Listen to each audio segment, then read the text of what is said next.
হেফাজতের সমাবেশে বুয়েট শিক্ষার্থী রেহান আহসান হত্যার বিচার চেয়ে সাবেক প্রধানমন্ত্রী শেখ হাসিনা সহ ৪৪ জনের বিরুদ্ধে আন্তর্জাতিক অপরাধ ট্রাইব্যুনালে অভিযোগ দায়ের করেছেন তার মা।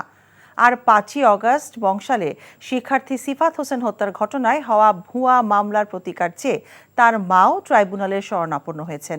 রোববার সকালে ট্রাইব্যুনালের প্রসিকিউশনের কাছে তারা আলাদা অভিযোগ দায়ের করেন। হাসান জাভেদের আরেকটি রিপোর্ট। মতিঝিলের শাপলা চত্বরে ২০১৩ সালের ৫ই মে হেফাজতের সমাবেশে আইনশৃঙ্খলা বাহিনীর গুলিতে নিহত হন বুয়েটের তৃতীয় বর্ষের শিক্ষার্থী রেহান আহসান। এমন অভিযোগ করে রেহানের মা জানান, দীর্ঘ ১১ বছর ছেলে হত্যার বিচার চাইতে পারেননি। পুনর্গঠিত আন্তর্জাতিক অপরাধ ট্রাইব্যুনালে এবার ছেলে হত্যার বিচার চেয়ে অভিযোগ দায়ের করেছেন রেহানের মা। এই ১১টা বছর আমি আসলে আশাই ছেড়ে দিয়েছিলাম যে হয়তো আর কখনোই দাঁড়াতে পারবো না।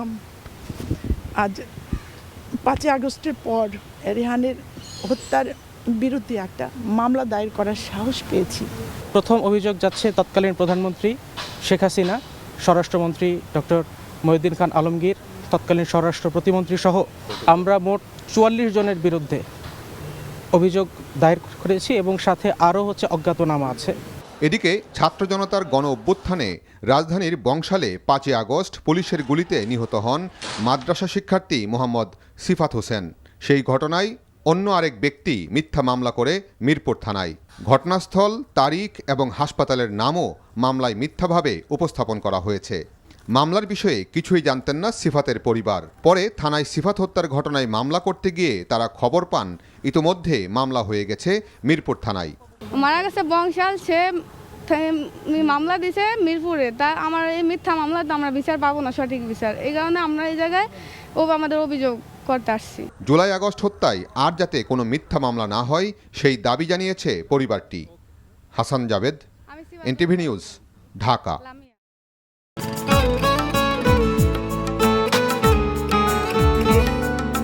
আপনার নামটা? নীলা। রাহুল। রবি, এই মেয়েটারে তোর ভাবি সবাই কেমন লাগবে? আপনাকে না বলছে আমাকে ফলো না করতে? ফলো কেন করতেছিলেন? আপনাকে দেখতে ইচ্ছে করে আমার, আপনার সাথে কথা বলতে ইচ্ছে করে। আমি কি করবো ঠিক বুঝতে পারছি না।